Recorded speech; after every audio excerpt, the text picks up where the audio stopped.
उनको प्रणाम करते हैं, उनको धूप दीप देते हैं। और वैसे भगवान को धूप दीप दिया जाता है, नैवेद्य लगाया गया, फल लगाया गया। क्यों? क्योंकि ये हमारी आस्था है कि भगवान हमारे घर में आवे और हमारे घर में हमारे दोनों बाल बच्चों को जीवन में, हमारे पत्नी के जीवन में ऐसा आशीर्वाद प्रदान करें जिससे हमारा सुखमय जीवन व्यतीत होता रहे, जिससे हमारे घर में अन्न वैभव धन की कमी ना होवे। यही कलयुग में बताया जाता है। ना यह कथा आई कहाँ से? नैमिषारण्य तीर्थ सीतापुर जिले के पास। वहाँ ऋषि मुनियों ने आपस में बैठ करके विचार विमर्श किया कि सोचा कि कलयुग में जो भी प्राणी अपने घर में श्री सत्यनारायण भगवान की कथा को करेगा, जो शंख ध्वनि होती है, भगवान विष्णु को बहुत ही पसंद है। अगर शंख ध्वनि हो जाती है तो जितनी निगेटिविटी रहती है घर में सब दूर भाग जाती है। इसलिए भगवान को शंख ध्वनि की जाती है, इसलिए सुख शांति समृद्धि प्रदान होती है। यही नारद भगवान के पूछने पर विष्णु भगवान ने बताया था कि श्री सत्यनारायण भगवान की कथा भी जो भी प्राणी मन चित्त एकाग्र चित्त हो करके सुनता है, उस घर में सुख समृद्धि शांति बनी रहती है भगवान की कृपा से। उसके बाद कहें कि क्या होता है? कहें उसके बाद आटे का बना जो पंजीरी रहता बनाया जाता था, पहले आटे को भूज करके उसमें चीनी उनी वगैरह मिला करके जो प्रसाद बनाया जाता तो वही प्रसाद होना चाहिए। नैवेद्य लगाना चाहिए, चना मिर्च का प्रसाद होना चाहिए, यही सत्यनारायण केले का फल होना चाहिए सत्यनारायण भगवान की कथा में। यही सब मेन बताया गया। उसके बाद अपने बंधु बांधुओं को कथा सुनने के बाद अपने बंधु बांधुओं को भोजन कराना चाहिए। जैसे नाथ भर, रिश्तेदार भर, सगा संबंधी व हित्र मित्र भर भोजन कराइए, प्रेम से भोजन करा करके तब जो उपरेहित आपका कथा कहता है उसको दान दक्षिणा देकर विदाई करिए। और महिलाएं जो कथा सुनती हैं वह भगवान का भजन कीर्तन करके तब अपने अपने घर को जाएं। यही सत्यनारायण भगवान की कथा में बताया जाता पहले अध्याय में। इसलिए सत्यनारायण भगवान की कथा कलयुग में सर्वोपरि है, जो कम समय में इस व्रत को किया जा सकता है। इसीलिए कहते हैं कलयुग में किसी भी प्राणी को साल भर में एक दिन श्री सत्यनारायण भगवान की कथा कर लेनी चाहिए, क्योंकि भगवान के घर जब हमारे घर में शंख ध्वनि होती है तो शंख ध्वनि से ऊर्जा प्रदान होती है और शांति मिलती है, सुख समृद्धि मिलती है। इसीलिए शंख ध्वनि किया जाता है। एक बार बोलो सत्यनारायण भगवान की जय।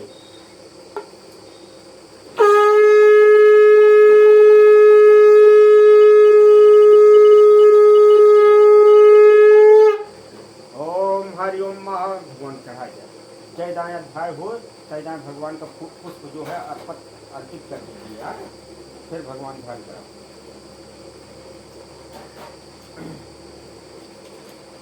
ओम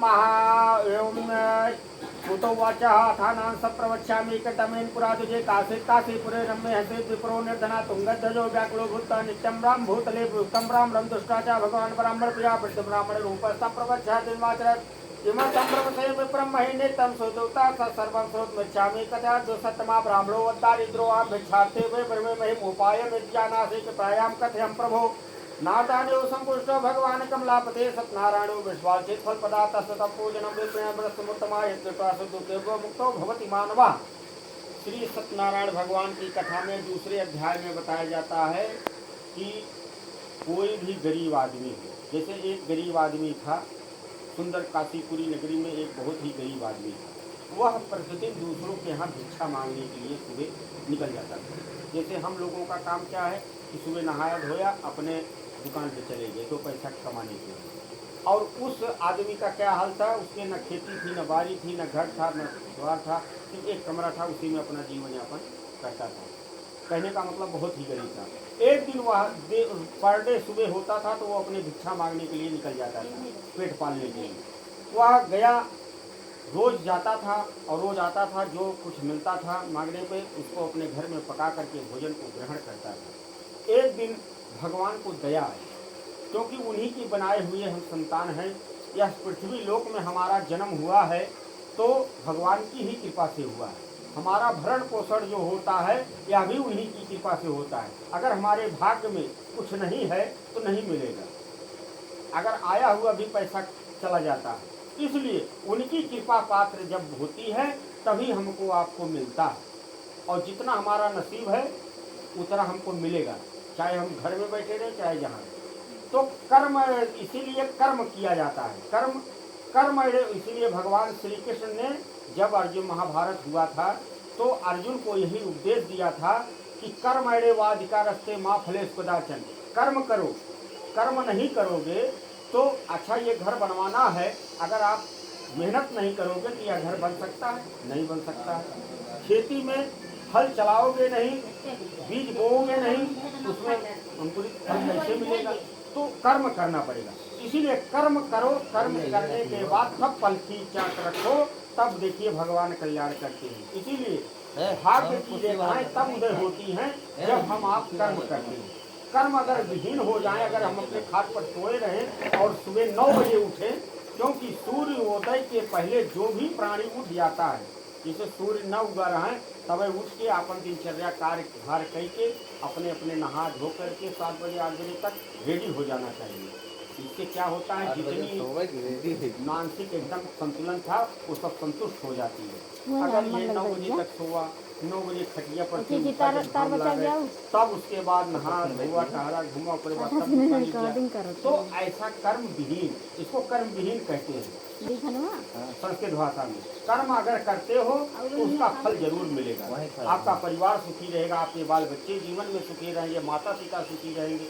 अगर कर्म नहीं किया जाएगा और यही कर्म अगर अच्छा होगा तो अच्छा फल मिलेगा, और यही कर्म हमारा गलत रास्ते पे रहेगा तो हमको गलत कार्य करवाएगा, जिससे हम असंतुष्ट रहेंगे। कितना भी धन आ जाएगा लेकिन हम असंतुष्ट रहेंगे। इसीलिए प्राणियों को कभी भी धैर्य नहीं खोना चाहिए। गरीब, जहाँ दुख है वही सुख है, जहाँ सुख है वही दुख है। सुख दुख आता जाता रहता है, हमारे कर्मों के अनुसार दुख और सुख दोनों मिलते रहते हैं। इसीलिए प्राणियों को अपना धैर्य नहीं खोना चाहिए, बड़े बुजुर्गों का आदर सम्मान करना चाहिए, जो हमारी शिक्षता में बताया जाता है। यही भगवान के प्रति आस्था और भक्ति प्रदान होती है। अगर मन में थोड़ा सा भी विचार अगर प्रेम रहता है तो भगवान के प्रति आस्था भाव रखिए, और भगवान के समक्ष सुबह नहा धो करके एक अगरबत्ती सुनवा दीजिए कि नारायण अब मैं जा रहा हूँ अपना काम करने, हमको आप सद्बुद्धि प्रदान करें और हमारी इच्छा को जाने, जिससे हमारे आपकी कृपा पाठ हमारे ऊपर बना रहे, जिससे हमारा परिवार सुखमय जीवन व्यतीत करे। एक बार बोलो सत्यनारायण भगवान की जय।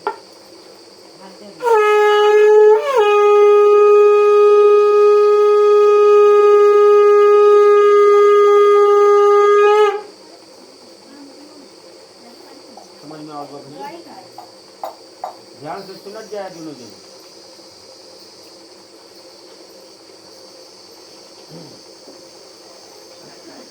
ओम महं पुनर्गच्छे प्रवक्ष्यामि सुर्धम्म सतमापुराचलोको राजानां सुसमाहिता जितेन्द्रिया सत्यवादी यो देवालयं प्रति दिने दिने धनं दात्वा दैवान् सन्तोष वासुदेव भार्या तत्प्रमुदा सरोज भद्रा सती भद्रशीला नदी तीरे वसतमताचरत एतस्मिन्नन्तरे साधुरेका समागता वणिज्यातं वदनेका परिपूर्ता नहुंसस्ता तीरे जगनामृतं पते दुष्टाचा पतिं भूपं विनन्यता चिन्तं कुरुते राजनं भक्त्युक्ते सा प्रकाशं कुरु सर्वं सोत्वच्छां सर्वटं पूजनं कृते साधु विष्णुरूते सा पठन्ता सजने जानो पुत्रादिकाम्यः भूपस्य वचनं श्रुत्वा साधु प्रवास साधनं सर्वं करिष्येऽहं ततो वितम्बः। तीसरे अध्याय में श्री सत्यनारायण भगवान